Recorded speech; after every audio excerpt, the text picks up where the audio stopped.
চলুন আজ এক অদ্ভুত গল্প শোনা যাক। এমন একটা প্রাকৃতিক উপাদানের গল্প যা একসময় ছিল সোনার মতো দামি, কিন্তু এখন এক বিশ্ববিখ্যাত বাজারের মধ্যেই প্রায় হারিয়ে যেতে বসেছে। এটা হলো থাইল্যান্ডের পাটের গল্প।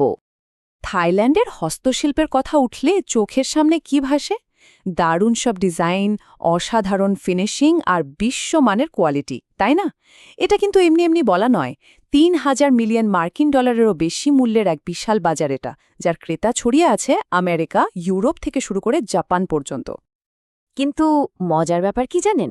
এত বড়, এত আধুনিক একটা শিল্পের অন্যতম প্রধান কাঁচামাল হল পাট। অথচ সেই পাট দিয়ে সেখানে কি তৈরি হয়? শুধুমাত্র সাধারণ চালের বস্তা। ভাবা যায়? এই বৈপরীত্যটা সত্যি অবাক করার মতো। তাহলে প্রশ্নটা খুব সহজ।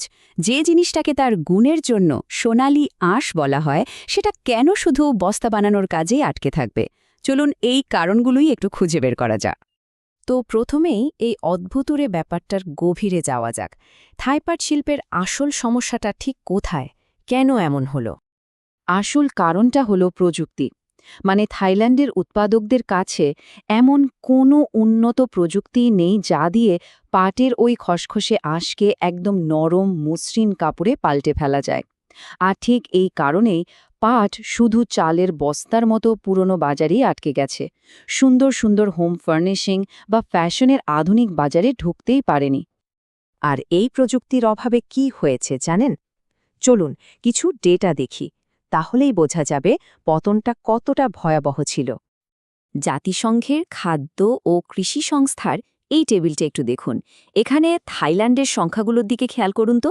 ১৯৮৮ থেকে ৯০ এই সময়ে যেখানে গড়ে প্রায় ১,৩৯,০০০ হেক্টর জমিতে পাট চাষ হতো, সেখানে মাত্র ১০ বছরের মাথায় মানে ১৯৯৮ থেকে ২০০০ সালের মধ্যে সেটা কমে কোথায় দাঁড়ালো? মাত্র ২২,০০০ হেক্টরে। এই বাড়ছাড়টা দেখলে তো ব্যাপারটা আরও পরিষ্কার হয়ে যায়। ১,৩৯,০০০ থেকে সোজা ২২,০০০-এ নেমে আসা। এটা কি অসম্ভব পতন, ভাবা যায়? হ্যাঁ, সংখ্যাটা ঠিকই দেখছেন।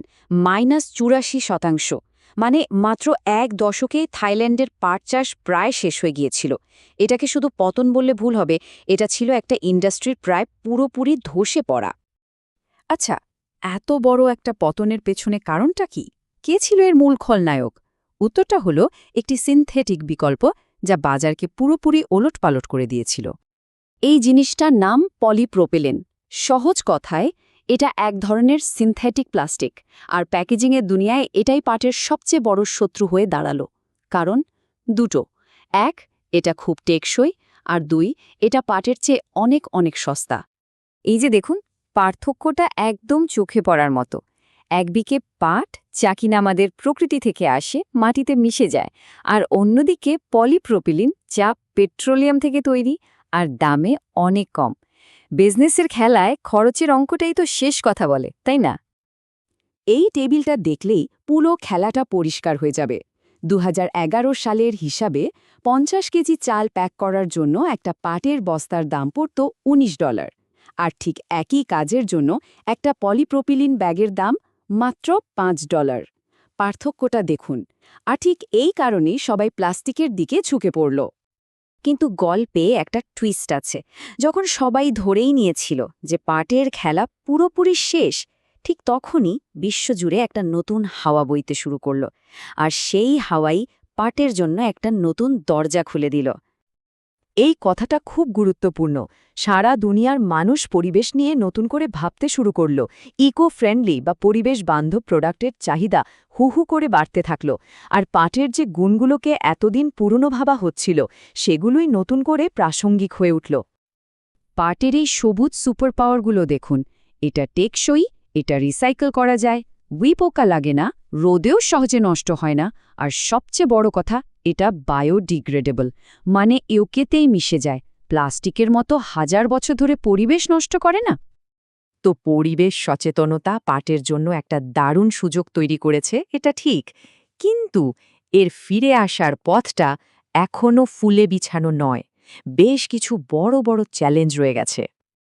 এই চ্যালেঞ্জগুলো ঠিক কি কি সেটা বোঝার জন্য আমরা একটা খুব জনপ্রিয় বিজনেস স্ট্র্যাটেজি টুল ব্যবহার করতে পারি। এর নাম পোর্টারের 5 ফোর্সেস। চলুন সংক্ষেপে দেখে নিই। প্রথম আর সবচেয়ে বড় বাধা হল বিকল্প পণ্যের হুমকি। আর এটা যে কতটা মারাত্মক তা তো আমরা আগেই দেখেছি। প্লাস্টিক, নাইলনের মতো জিনিসগুলো এখনও অনেক সস্তা আর অনেক ক্ষেত্রে টেকসইও বটে। তাই এই প্রতিযোগিতাটা খুব কঠিন। এরপর আসে ক্রেতাদের দর কষাকষির ক্ষমতা। ভাবুন তো, বাজারে যদি সস্তা বিকল্প হাতের নাগালে থাকে, তাহলে ক্রেতারা কেন বেশি দাম দিয়ে পাট কিনবে? তাদের এক প্রোডাক্ট থেকে অন্যটায় যেতে কোনো সমস্যাই নেই। তাই এখানে ক্ষমতাটা পুরোপুরি ক্রেতাদের হাতে। চাপটা কিন্তু শুধু ক্রেতাদের দিক থেকেই আসছে না, আসছে সাপ্লাইয়ের দিক থেকেও। একদিকে মিডলম্যান বা মধ্যস্বত্বভোগীরা কাঁচা পাটের দাম নিয়ন্ত্রণ করছে, আবার অন্যদিকে কৃষকরা যখন দেখছে পাট চাষ করে লাভ হচ্ছে না, তারা তো তখন আখ বা ট্যাপিওকার মতো বেশি লাভজনক ফসলের দিকেই ঝুঁকবে, তাই না? তাহলে এই কঠিন অবস্থা থেকে বেরোনোর উপায় কি? বিশেষজ্ঞরা বলছেন 3টে দিকে একসাথে কাজ করতে হবে। 1. টেকনোলজিতে ইনভেস্ট করতে হবে, যাতে পাটের আঁশকে নরম আর আধুনিক করে তোলা যায়। 2. কৃষকদের সাহায্য করতে হবে, যাতে তাদের খরচ কমে আর ফলন বাড়ে। আর 3. মার্কেটিং, মানুষের মাথা থেকে চালের বস্তার ইমেজটা সরাতে হবে। শেষ পর্যন্ত প্রশ্নটা কিন্তু একটাই, এই যে আমরা একটা টেকসই ভবিষ্যতের জন্য, একটা পরিবেশ বান্ধব সমাধানের জন্য এত চেষ্টা করছি, সেই পৃথিবীতে দাঁড়িয়ে থাইল্যান্ডের এই সোনালি আঁশ কি পারবে তার পুরনো গল্পটা পেছনে ফেলে নতুন করে নিজেকে ফিরে পেতে? এর উত্তরটা হয়তো সময়ই বলে দেবে।